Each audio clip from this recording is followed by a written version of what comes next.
buenas, bienvenidos una semana más aquí a Profesor Ciencia. Hoy vamos a tratar el tema de los dominios. Varios alumnos de cuarto de la ESO nos han mandado los mismos ejercicios para que expliquemos un poco la diferencia entre el dominio de una función y el dominio de una raíz, ¿vale? Entonces he puesto aquí varios ejemplos para tratar de explicaros con más detalle cómo se hace el dominio de cada una de las siguientes funciones. ¿Vale? Empezamos con la primera. La primera tenemos una división de polinomio. En este caso es 1 partido este polinomio, que es x menos 3. ¿Vale?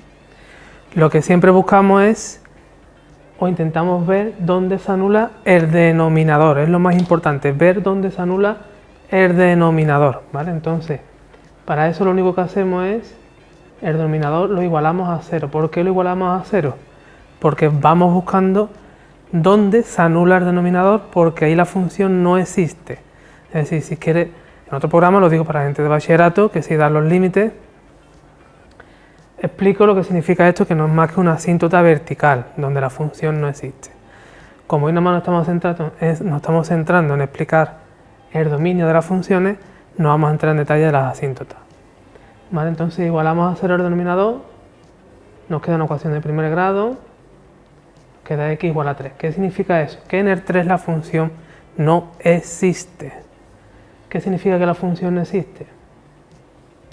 Que la función cuando llega a 3 o bien se va a ir a infinito, se va a ir a menos infinito, o no tiene un valor, ¿vale? Esas son las asíntotas que, bueno, hacen hincapié. Si queréis que explique las asíntotas, sobre todo los alumnos de bachillerato o ya de cuarto, cuando empecé a dar los límites, mandaros un email al email del programa que aparece en pantalla, o uniros al Classroom, que ya hay bastantes alumnos unidos. Ahí tienes el código, unir al Classroom y mandarme, por favor, a asíntota o mandáis un ejercicio en concreto. ¿Vale? En este caso significa que en 3 la función no existe, es decir, que la función iría desde el menos infinito al 3 importante abierto, porque el 3 no puede tomar ese valor.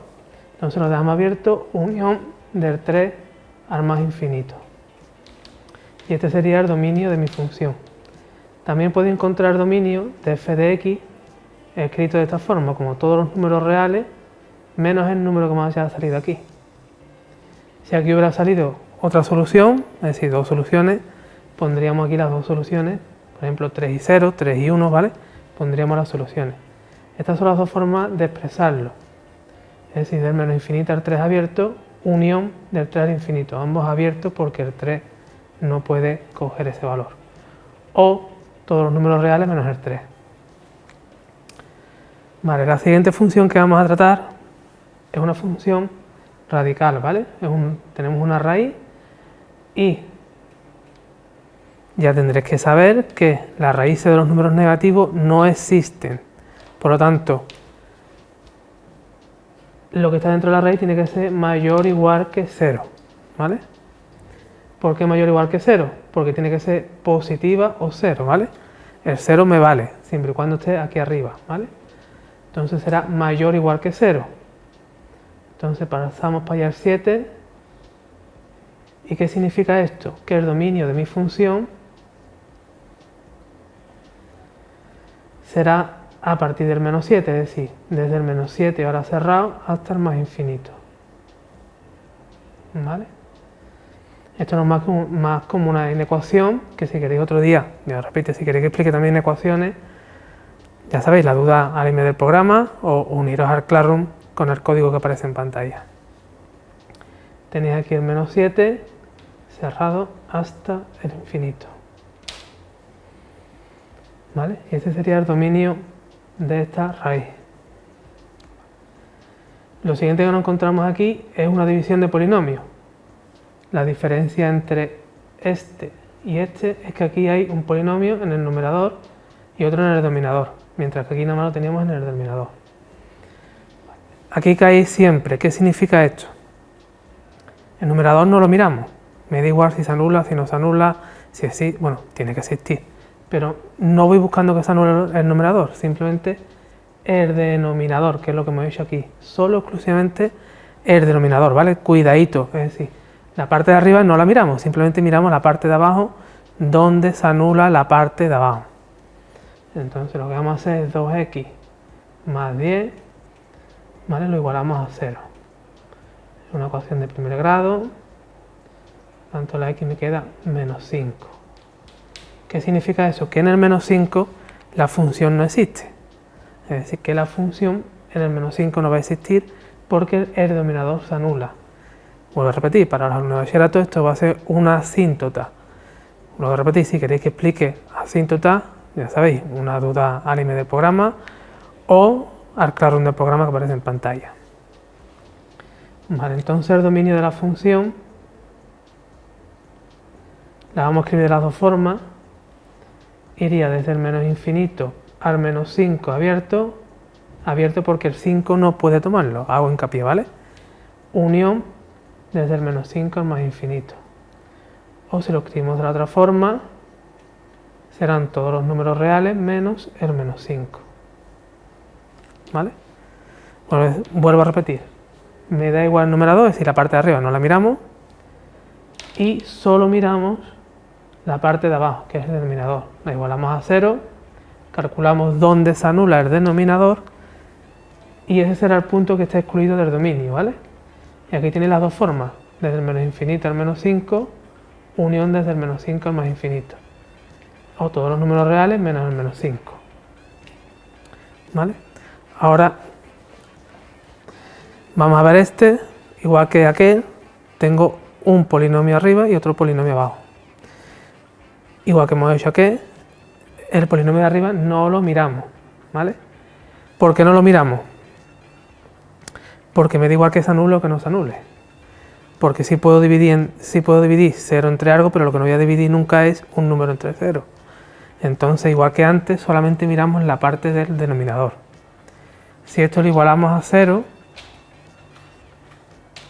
fijaos que ahora me va a quedar la raíz de menos 1 que no existe.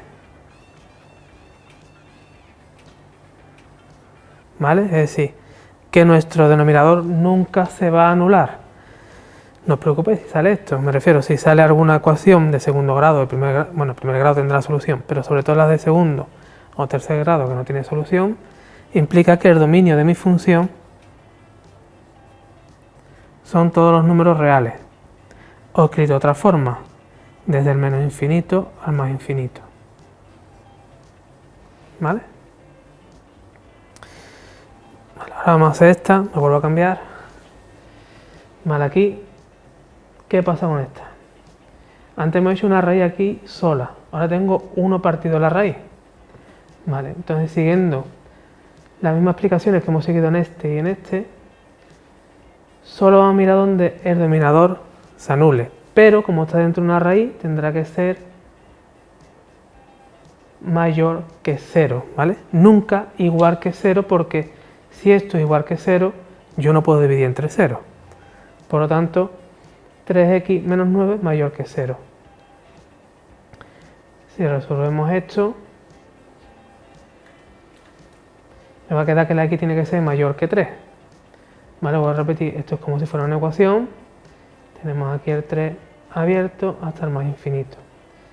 Vuelvo a repetir, si queréis que explique o en ecuaciones o algún paso que no entendáis de aquí, ya sabéis, al email del programa o uniros al Classroom del programa con el código que tenéis en pantalla. Por lo tanto, el dominio de esta función será del 3 abierto al más infinito. Antes, si os fijáis, era cerrado, ¿por qué? Porque aquí sí puede ser igual que 0. Sin embargo, aquí no puede ser nunca igual que 0.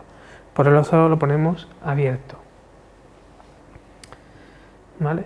Y por último tenemos esta, que tenemos, si os fijáis, lo he hecho queriendo, tenemos esta y tenemos esta aquí. ¿Vale? ¿Qué significa eso? Tengo que estudiar cada una por separado. En este caso, la primera, la teníamos de antes, era 7 más x mayor o igual que 0, y nos quedaba que tiene que ser a partir del menos 7. Y esto nos ha quedado que la x tiene que ser mayor que 3. Vale, si esto lo representamos aquí en una recta, como las inecuaciones,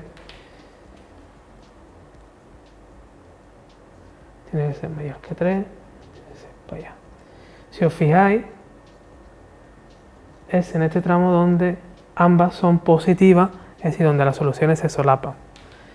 Si queréis que explique esto más tranquilamente, porque esto es el tema de inecuaciones, os lo voy a repetir, soy pesado, al email del programa lo mandáis, por favor, a inecuaciones, os explicáis inecuaciones, o al Classroom del programa me mandáis la duda. ¿Vale? Entonces aquí el dominio de mi función serían desde el 3 abierto, porque está abajo, es importante ponerlo abierto, al más infinito. ¿Vale?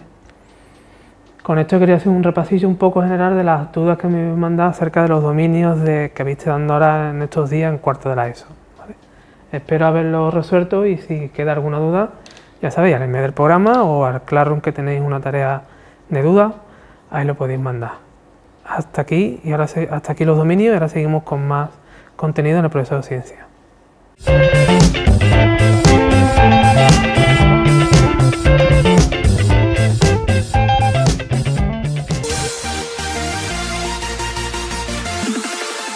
Un enlace químico es la unión de dos o más átomos de un mismo o diferente elemento. Existen tres tipos de enlaces químicos: enlace iónico, covalente y metálico. Estos enlaces presentan las siguientes características. El enlace iónico se forma cuando se une un elemento metal con uno no metal. Por ejemplo, el sodio y el cloro, que al unirse forman cloruro de sodio. En este tipo de enlace ocurre una transferencia de electrones. Esto quiere decir que un elemento le quita electrones al otro, provocando que queden cargados eléctricamente, uno con carga positiva y otro con carga negativa.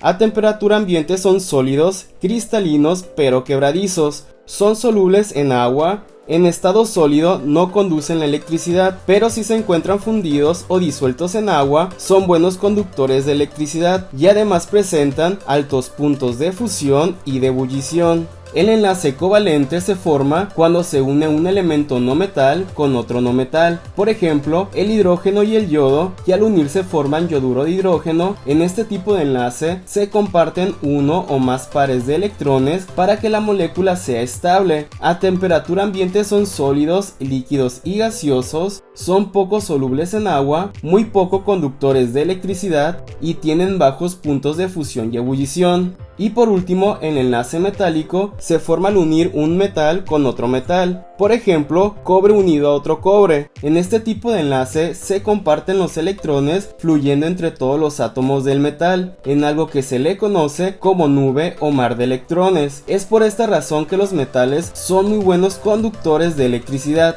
A temperatura ambiente son sólidos, excepción del mercurio. No son solubles en agua y tienen altos puntos de fusión y ebullición, y además poseen ese brillo metálico que los caracteriza. Interesante, ¿no? A cierta ciencia.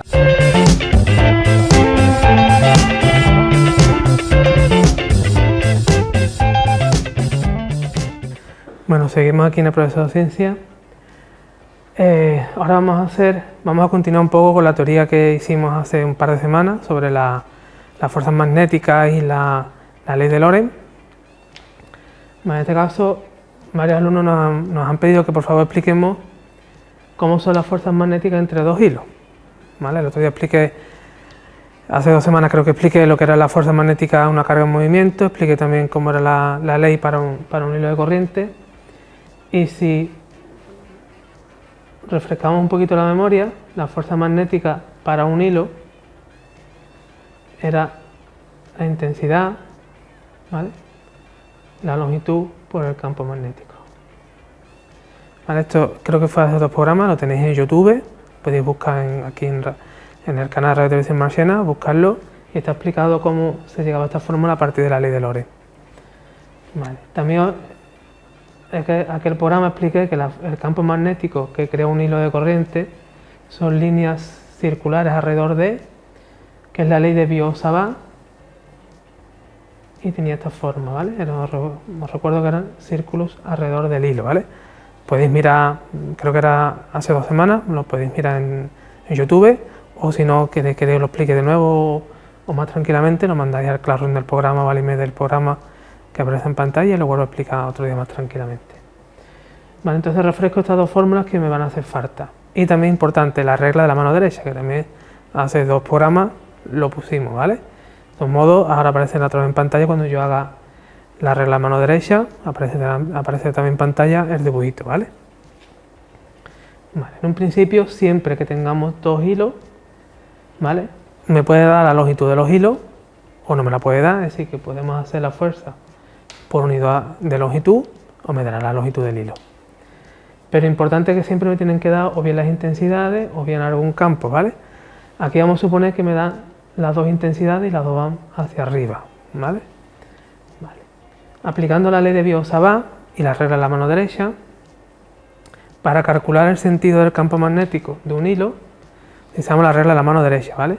Siempre es importante que peguemos los nudillos a lo que es la pizarra o al papel, en este caso vuestro, ¿vale? Y el dedito gordo va a orientar la intensidad de corriente, es decir, la intensidad. Entonces, si la intensidad para arriba, yo abrazo el hilo y las yemitas implica que el campo magnético del hilo 1 por esta zona sale. Entonces, como son círculos, esto va a rodear el hilo y por esta parte de aquí el campo 1 entrará. Os recuerdo que cuando el campo magnético sale lo ponemos con un puntito, es como la flecha que atraviesa, y cuando va hacia adentro ponemos una X porque va hacia adentro la flecha, ¿vale? Vale. Aquí igual, ¿vale? Siguiendo la regla de la mano derecha, el campo magnético 2 por esta región de aquí va a salir, mientras que por esta región de aquí va a entrar, ¿vale? Vale, importante, si os fijáis aquí los campos magnéticos son de sentidos opuestos, es decir, uno entra y otro sale, ¿vale? Sin embargo, por esta región de por aquí, el campo 2 también sale y el campo 1 por aquí también entra.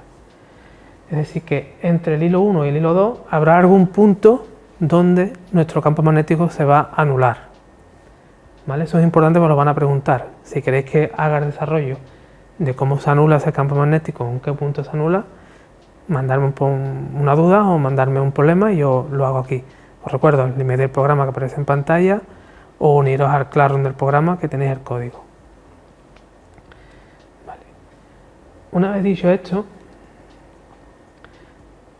vamos a ver ahora cómo podemos ver el sentido de las fuerzas de cada hilo, ¿vale? Por ejemplo, vamos a ver en un punto intermedio entre ellas, en esta zona y en esta zona, ¿vale? Vale. Y tenemos a ver en este punto y en este, vamos a verlo todo. En este punto, vamos a ver primero aquí, ¿vale? Vale. Sobre el hilo 2 no va a ejercer fuerza sobre sí misma. Es decir, que la fuerza que vamos a encontrar aquí va a ser la que crea el campo 1 sobre el hilo 2, ¿vale? Vale, aquí en este punto, en esta región, el campo 1 entra, ¿vale? Os recuerdo la regla de mano derecha que aparecerá en pantalla ahora el dibujito. El campo magnético era este, ¿vale? Es decir, que entra, ¿vale? Y ahora, este de aquí que lo utilizábamos el otro día para la velocidad, ahora será la intensidad. Es decir, campo para adentro, intensidad para arriba. Si os fijáis, la fuerza magnética tira hacia adentro, ¿vale? Es decir, que esta es la fuerza que ejerce el 2 sobre el 1, ¿vale? O al revés, es decir, el campo 1 sobre el hilo 2, ¿vale? Y esta fuerza magnética, la intensidad será la del hilo 2, la longitud, os repito, que puede ser una, o lo podéis seguir a la vez de ahí por unidad de magnitud, unidad de longitud, perdón, y este es el campo 2, ¿vale? Si lo hacemos por unidad de longitud, la fuerza la podemos decir porque sea de longitud infinita. Esto nos va a quedar la intensidad 2, perdón, esto es el campo 1, me he equivocado, mu sub 0, 1, y a la distancia a la que estén los hilos, ¿vale? Vamos a llamarla D, ¿vale? Si lo ponemos un poquito más bonito,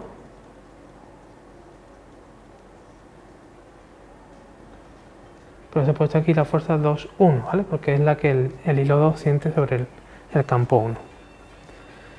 ¿Vale? Ahora vamos a hacer lo mismo para aquel hilo.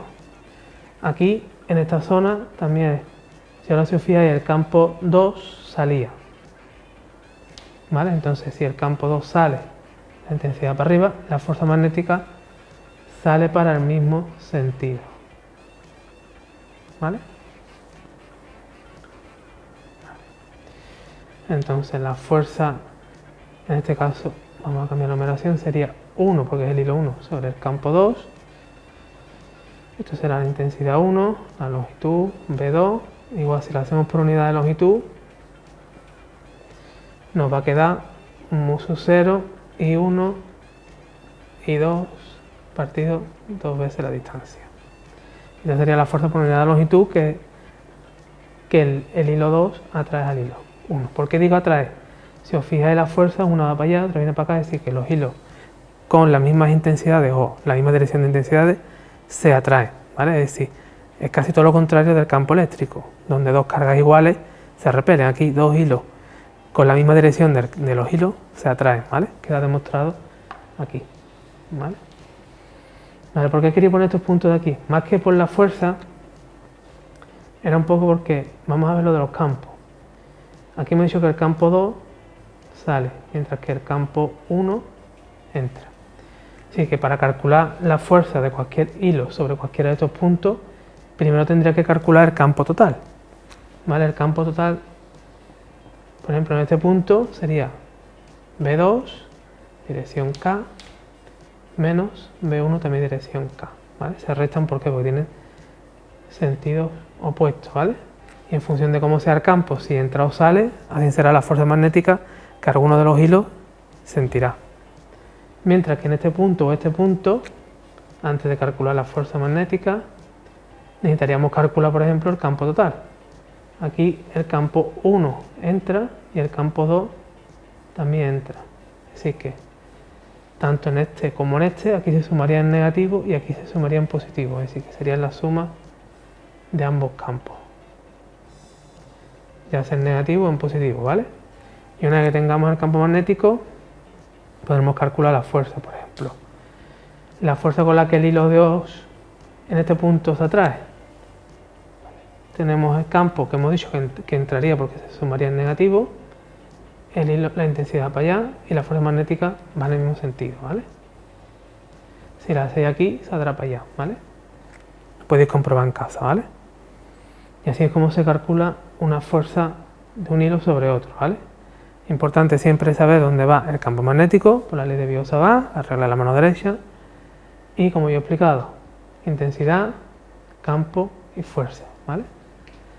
Ya os digo, aquí sale que los dos hilos se atraen. Vale, ahora vamos a hacer el mismo ejemplo, pero cambiando la intensidad de una para arriba, por ejemplo, y otra hacia abajo, ¿vale? Vamos a borrar un poco aquí. Vale. Vale, igual que antes, este no lo hacemos igual que antes, ¿vale? La regla de la mano derecha, por aquí sale el campo 1 y por aquí igual que antes entra. Lo que va a cambiar a este hilo, fijaos que pongo la intensidad hacia abajo, que es el dedito gordo, los nudillos, y esto la braza, ¿vale? Es decir, que por aquí va a salir, mientras que por aquí va a entrar, ¿vale? Por aquí el campo 1 también entra y por aquí el campo 2 entra, ¿vale? Es decir, que antes había un punto entre ellas, entre los hilos, donde el campo magnético se anulaba, y ahora aquí, como los dos tienen el mismo sentido hacia adentro, no va a haber un punto entre ellas dos donde se anule. ¿Dónde se va a anular? En los extremos. ¿Por qué? Porque uno va hacia afuera y otro hacia adentro. ¿Lo veis? Es decir, a diferencia de este ejemplo, este de aquí no se anula entre ellas, sino en los extremos. Si queréis que calcule ese punto donde se anula, tanto en este ejemplo como este, ya sabéis, mandaros un email al email del programa que aparece en pantalla o uniros al Classroom del programa mediante el código que tenéis ahí, ¿vale? Como habéis pedido solamente que explique lo que es la fuerza y un poco cómo calcular los campos, ¿vale? Ya os digo, si queréis que os explique ese punto en concreto, me lo pedís, ¿vale? Vale. Entonces hacemos igual que antes, vamos a calcular el campo magnético aquí, perdón, la fuerza aquí y la fuerza aquí, ¿vale?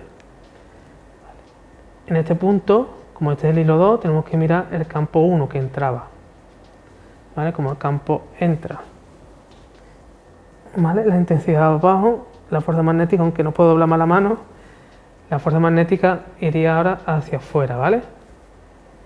Y esto recuerdo que es la fuerza magnética 2,1, ¿vale? ¿Por qué 2,1? Siguiendo igual que antes esto, si lo hacemos por unidad de longitud,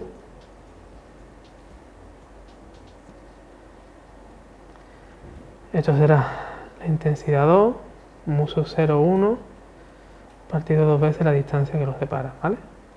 Si juntamos las intensidades, ¿vale? 2,1, ¿vale? Es decir, que ahora la fuerza con la que el hilo 2 se siente atraído, o en este caso repelido por el campo 1, que crea el hilo 1, va hacia afuera, ¿vale? Si lo hacemos aquí ahora, el campo 2 también traba, ¿vale? La intensidad para arriba, si os fijáis, esta fuerza magnética, que sería la 1 y la 2, va hacia allá, es decir, que una fuerza tira para acá y otra para allá, es decir, los hilos se repelen, ¿vale? Es decir, otra de todo lo contrario que el campo eléctrico, donde dos cargas de distintos signos se atraían, aquí dos hilos con intensidades de sentidos opuestos se repelen, ¿vale? Y esa fuerza pues sería exactamente igual, pero poniendo 1, 2 aquí, ¿vale? Y ahora, ¿qué pasa con los campos igual que hemos hecho antes? En este punto de aquí, antes de calcular cualquier tipo de fuerza, el campo total aquí, en este punto de aquí, como las dos van para adentro, ¿vale? Es decir, que el campo total en ese punto sería la suma en negativo, por eso pongo aquí menos K, de ambos campos, ¿vale?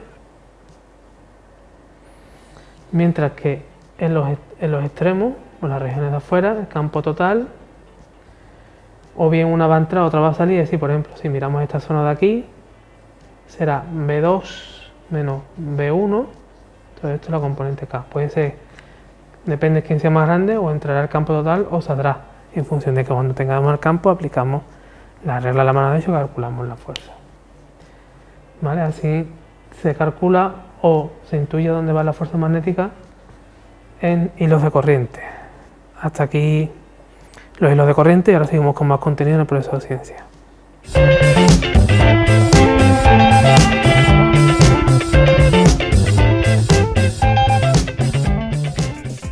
Campo magnético generado por un hilo conductor. Un campo magnético puede ser generado por un imán permanente o por cargas en movimiento que conforman una corriente eléctrica en una determinada dirección. Una forma experimental de apreciar el campo magnético generado por un hilo conductor consiste en colocar una brújula en distintos puntos a su alrededor, mientras observamos el cambio de dirección de la aguja imantada.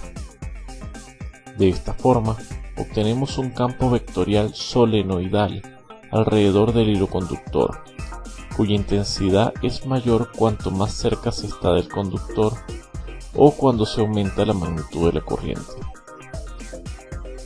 En términos generales, el campo magnético de un punto cualquiera puede ser determinado utilizando la ley de Biot-Savart, donde consideramos la longitud diferencial sobre el recorrido de la corriente. El producto cruz de los vectores de L y a su R determinan la dirección del campo magnético para cada punto del espacio.